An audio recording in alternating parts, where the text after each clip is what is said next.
Study about the law of motion. आज हम law of motion पढ़ेंगे।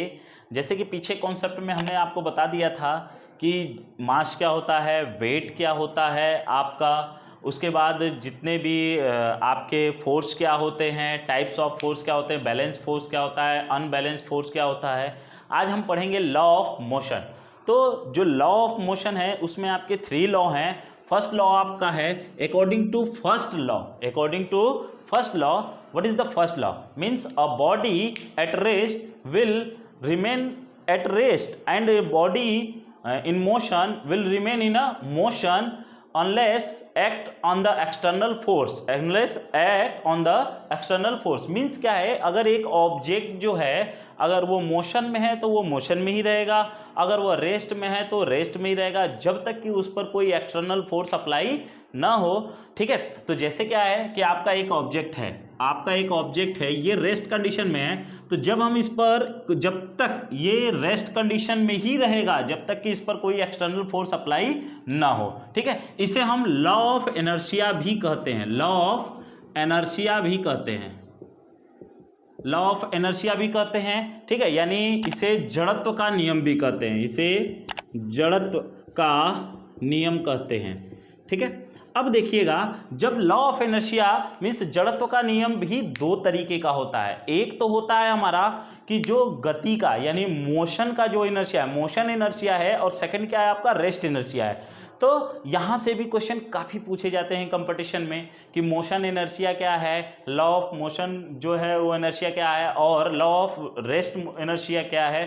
तो यहाँ पर जैसे सिंपल एक एग्जांपल से हम इसको समझेंगे कि अगर कोई कार है, अगर रेस्ट कंडीशन में है तो उसमें कोई अगर पर्सन है तो वह भी क्या होगा, रेस्ट कंडीशन में होगा।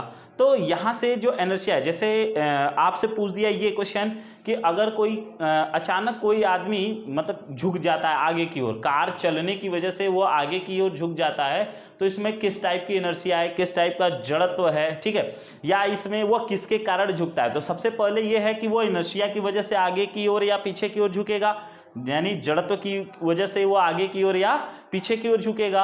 लेकिन अब कभी कभी क्वेश्चन और टफ करने के लिए ये क्या करते हैं कि वो किस टाइप का जड़त्व है, किस टाइप की इनर्शिया है, मतलब मोशन का है यानी गति का है, कि रेस्ट में है यानी वो विराम का जड़त्व है, किस टाइप का उसमें जड़त्व है। तो उसे हम जानने के लिए जब भी आप देखेंगे अगर कोई ऑब्जेक्ट रेस्ट कंडीशन में है, ऑब्जेक्ट रेस्ट कंडीशन में है तो बॉडी भी क्या होगी, रेस्ट कंडीशन में होगी। और जैसे ही ऑब्जेक्ट मूव किया, यानी यहां पर कोई ऑब्जेक्ट हम रख दिए, या हम ऐसे एक एग्जांपल लेते हैं, ये बॉक्स हमारा है, इस पर हम मार्कर रखे हुए हैं, दोनों रेस्ट कंडीशन में हैं, दोनों रेस्ट कंडीशन में। अब अचानक से ये बॉक्स क्या हुआ, मूव कर गया, तो ये क्या होगा, ये पीछे की ओर जाएगा। पीछे की ओर जाएगा मतलब इसमें है रेस्ट का इनर्शिया, यानी इसमें कौन सा है, विराम का जड़त्व। तो ये भी इनर्शिया भी 2 टाइप्स का हो जाएगा। एक होगा गति का जड़त्व,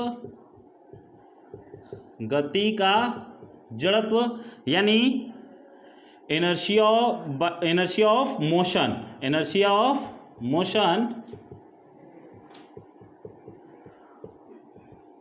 और सेकंड है आपका विराम का जड़त्व,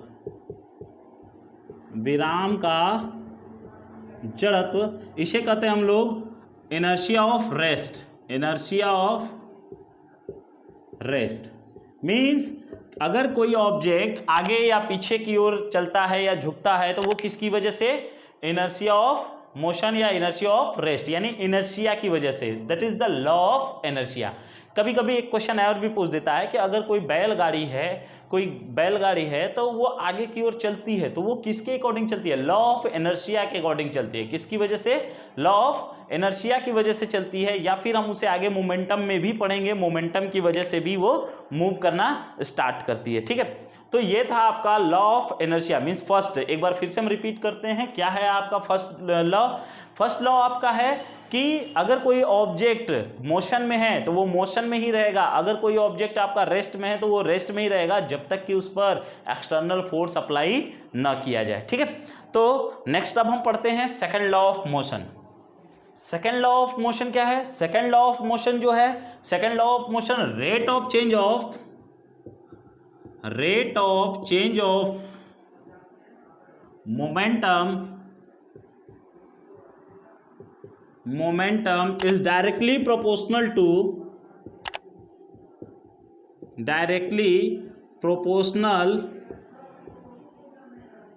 to force.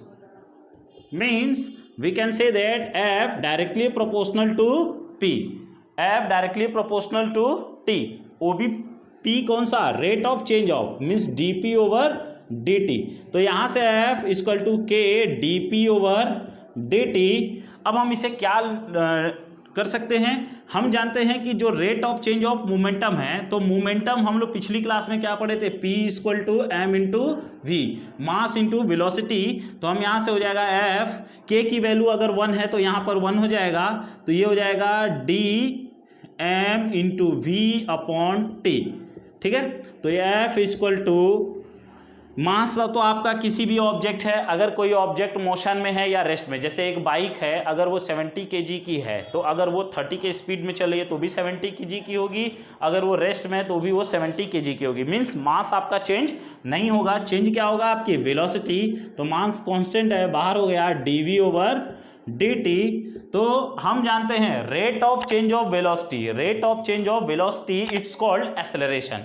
मीन्स वेग परिवर्तन की दर को क्या कहते हैं, त्वरण कहते हैं। वेग परिवर्तन की दर को क्या कहते हैं, त्वरण कहते हैं। तो ये हो जाएगा m, और यहाँ पे क्या हो जाएगा, rate of change of velocity means वेग परिवर्तन की दर क्या हो जाएगा, त्वरण। तो that is the F equal to m into a, F equal to m into a, that is the second law of motion. Means what is the second law of motion, rate of change of momentum is directly proportional to the force. ठीक है, तो यहां से आप इसका पूरा derivation यहां से आप कर सकते हैं, that is the second law of motion. ठीक है, अब हम देखते हैं third law of motion. Third law of motion क्या होता है, third law of motion means कि जब भी किसी बॉडी पर अगर एक दो ऑब्जेक्ट हैं, यानी when first body applied force on the second body, that is the equal amount but in a opposite direction, its second body also applied the equal force but opposite direction on the first body। ठीक है, यानी जो first body है वो अगर इस पर force apply करती है तो जितने अमाउंट में जितना मैग्नीट्यूड होगा इस फोर्स का, सेम फोर्स ये भी बॉडी इस फोर्स पर अप्लाई करेगी, बस उसका डायरेक्शन क्या होगा, डिफरेंट होगा। That is the action reaction. What is the third law, action reaction means जितना फोर्स यहाँ पर F1 इक्वल टू हो जाएगा माइनस F2, जितना फोर्स यहाँ पर ये फर्स्ट अप्लाई करेगी उतना ही वो सेकेंड बॉडी भी अप्लाई करेगी, बस उसका डायरेक्शन क्या होगा, चेंज होगा। ठीक है, नेक्स्ट हम लोग पढ़ते हैं conservation of momentum. Conservation of momentum means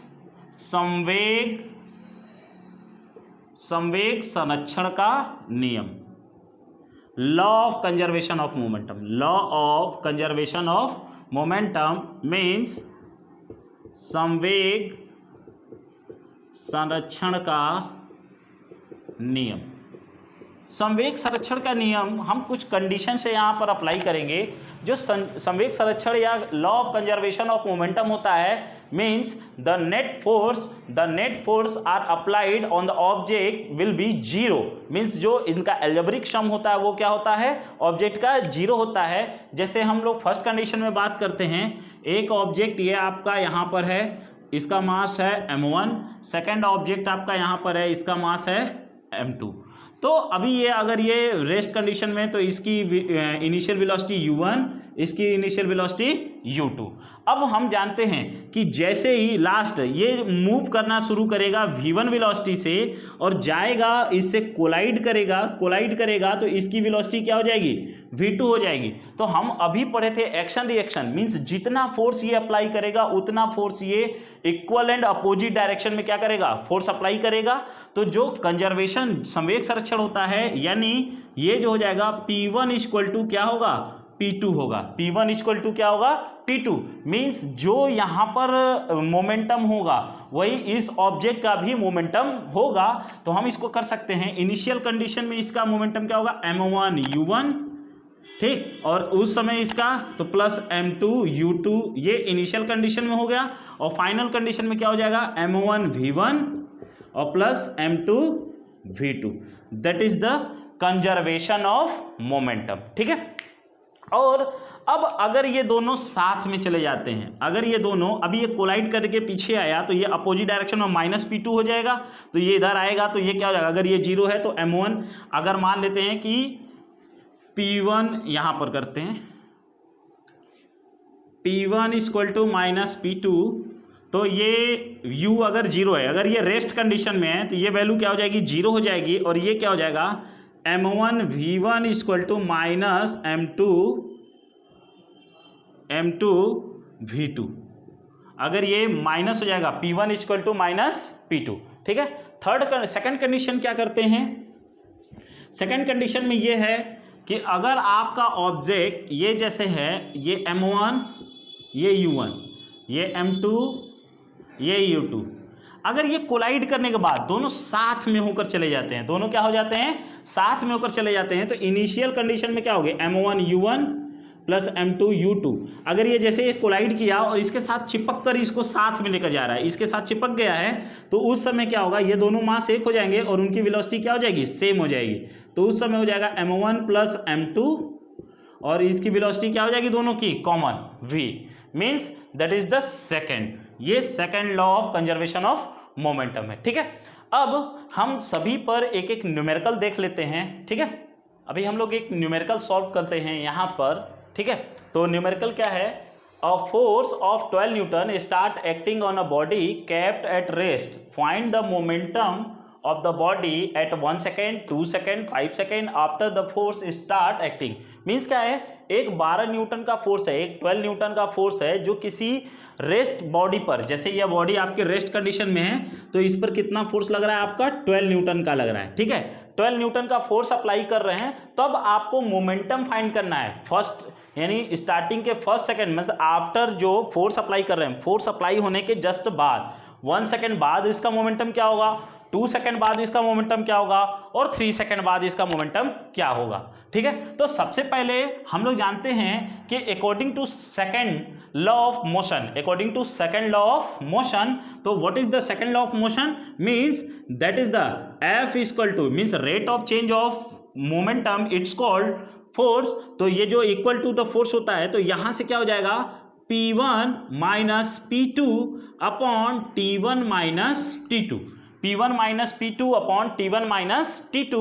तो आपको पता है कि जब time t equal to zero है, time t equal to zero है, तो उस समय जब फोर्स अप्लाई हो रहा है तो उस समय मोमेंटम क्या होगा हमारा, जीरो होगा, उस समय मोमेंटम क्या होगा हमारा, जीरो होगा। मीन्स यहां से क्या हो जाएगा, F एक फोर्स P1 माइनस P2 करेंगे तो टाइम t अगर मान लेते हैं कि P2 जीरो है हमारा, तो P1 माइनस जीरो हो जाएगा, T1 माइनस जीरो हो जाएगा, तो F equal to P upon T हमें फाइंड हो जाएगा, F equal to P upon T find हो जाएगा। तो यहाँ से अगर हम मोमेंटम फाइंड करेंगे तो ये क्या हो जाएगा, P equal to F into T।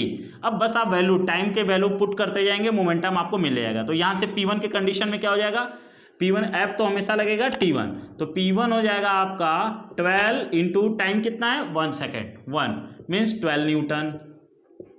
P2 हो जाएगा 12 इंटू 2 मीन्स 24 न्यूटन। P3 हो जाएगा आपका 12 इंटू 5 मीन्स 60 न्यूटन।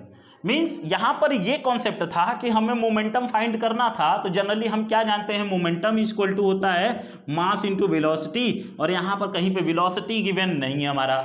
इस क्वेश्चन का मेन कॉन्सेप्ट यही था कि यहाँ पर कहीं भी मोमेंटम हमें फाइंड करना है, और मोमेंटम हम जानते हैं क्या, मास इंटू वेलोसिटी, या फिर हम जानते हैं force equal to dv over dt। तो वहाँ से अगर हम फाइंड भी कर पाते तो बहुत मुश्किल हो जाता, थोड़ा टफ हो जाता है। ठीक है। तो हम यहाँ से फाइंड करेंगे कि हम जानते हैं कि जो rate of change of momentum होता है, मीन्स जो कंजर्वेशन ऑफ मोमेंटम है, means P1 minus P2 upon T1 minus T2। तो जब हम t इक्वल टू जीरो लेंगे तो फर्स्ट कंडीशन मीन्स जब स्टार्ट रेस्ट में है, तो रेस्ट होने का मतलब कि ये स्टार्टिंग में क्या हो जाएगा, इसकी वैल्यू जीरो हो जाएगी। तो जीरो हो जाएगी तो हमें यहाँ से फार्मूला मिल गया F equal to P upon T। अब हम यहाँ पर वैल्यू पुट करते जाएंगे, T1 अलग, T2 अलग, T3 अलग, तो उस कंडीशन में हमें P1 P2 और P3 फाइंड हो जाएगा। ठीक है। अब हम नेक्स्ट की क्वेश्चन की बात करेंगे। यहाँ पर सेकंड न्यूमेरिकल आपका है a body of mass 300 gram kept at rest break into 2 parts due to the internal force on one part of the mass 200 gram is found to move at a speed of 12 metre per second towards east what will be the velocity of the other parts. Means क्या है, एक body है 300 ग्राम का, तो यहाँ पर हम मान लेते हैं कि स्टोन है आपका 300 ग्राम, इसका जो मास है वो कितना है 300 ग्राम है और ये रेस्ट कंडीशन में है, kept at rest break into 2 part. अभी ये रेस्ट कंडीशन में है, अगर हम इसको मान लेते हैं ये रेस्ट कंडीशन में, तो अभी ये रेस्ट कंडीशन में मीन्स इसकी वेलोसिटी u क्या है 0, u क्या है 0 है। अभी ये क्या हो रहा है, ये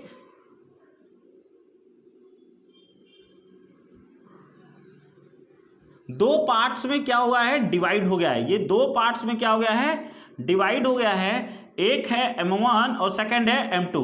तो वहां पर क्वेश्चन आप दिया है one part of the mass 200 gram found to move the speed of 12 metre per second towards east. मीन्स अगर ये है और ये 200 ग्राम का है, 200 ग्राम का है और ये 12 metre per second, 12 metre per second से ये वेलोसिटी, इसकी जो स्पीड है ये क्या कर रहा है, ये ट्रेवल कर रहा है, तो उस समय इसकी वेलोसिटी कितनी है 12 मीटर पर सेकेंड। तो जो अगर ये टोटल 300 ग्राम का है तो इसका मतलब जब ये ब्रेक हुआ होगा तो अगर ये 200 ग्राम तो ये कितना हुआ होगा 100 ग्राम में, और इसकी वेलोसिटी आपको फाइंड करनी है।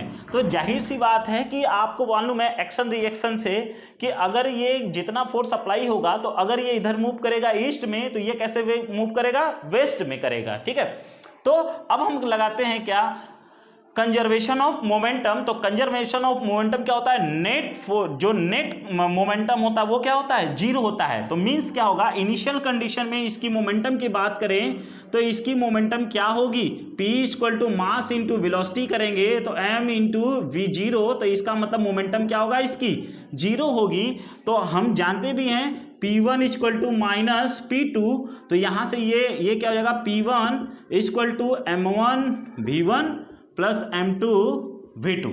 ठीक है, m1 v1 plus m2 v2 ये तो 0 है आपका, P1 इक्वल टू P2 होगा, P1 इक्वल टू P2 होगा। मीन्स जो ये कंजर्वेशन यानी जितना मोमेंटम इसका होगा उतना मोमेंटम इन दोनों ऑब्जेक्ट को ब्रेक होने के बाद भी जो टोटल मोमेंटम होगा वो क्या होगा इक्वल होगा, तभी तो हमारा नेट मोमेंटम क्या होगा 0 होगा। तो P1 इक्वल टू P2 करेंगे तो ये 0 आ गया, तो इसका मतलब ये कि अगर हम ये 0 है तो ये क्या हो गया m1 v1 plus m2 v2। तो यहाँ से हम अगर इधर लाएंगे तो m1 v1 माइनस का equal to m2 v2। m1 का आपका क्या है 100 और v1 क्या है आपको find, sorry that is the v1 v2 और दैट इज द v1। तो v1 आपको फाइंड करना है, m2 क्या है आपका 200 और वेलोसिटी क्या है इसका 12। तो यहाँ से हो जाएगा v1 equal to 200 into 12 upon 100 cancel होगा, means 24 metre per second minus का, ये माइनस सिंबल ये डिनोट करता है कि जो इसकी डायरेक्शन है वो क्या है अपोजिट है, जो डायरेक्शन है इसकी वो क्या है अपोजिट है। थोड़ा सा हम ऊपर लिख देते हैं इसको, फिर से यहाँ पे हम सॉल्व कर लेते हैं। यहाँ पर m1 v1 equal to m2 v2 हो जाएगा, ये माइनस का है तो m1 कितना है आपका 100 into v1 equal to 200 into 12, तो ये कैंसिल हो जाएगा, ये कैंसिल हो गया। v1 equal to minus 24 metre per second, ये माइनस क्या डिनोट करता है, ये माइनस का सिंबल ये डिनोट करता है कि अगर ये ऑब्जेक्ट आपका ईस्ट में है तो इसकी जो सेकेंड वेलोसिटी क्या होगी वेस्ट में होगी। ठीक है, तो नेक्स्ट जो वीडियो हम अपलोड करेंगे वो टोटल जो force and law of motion का जो टोटल क्या होगा आपका न्यूमेरिकल प्रॉब्लम होंगे। ठीक है, तो अगर वीडियो पसंद आया तो इसे ज़्यादा से ज़्यादा बच्चों में शेयर करें और लाइक भी करें। Thank you.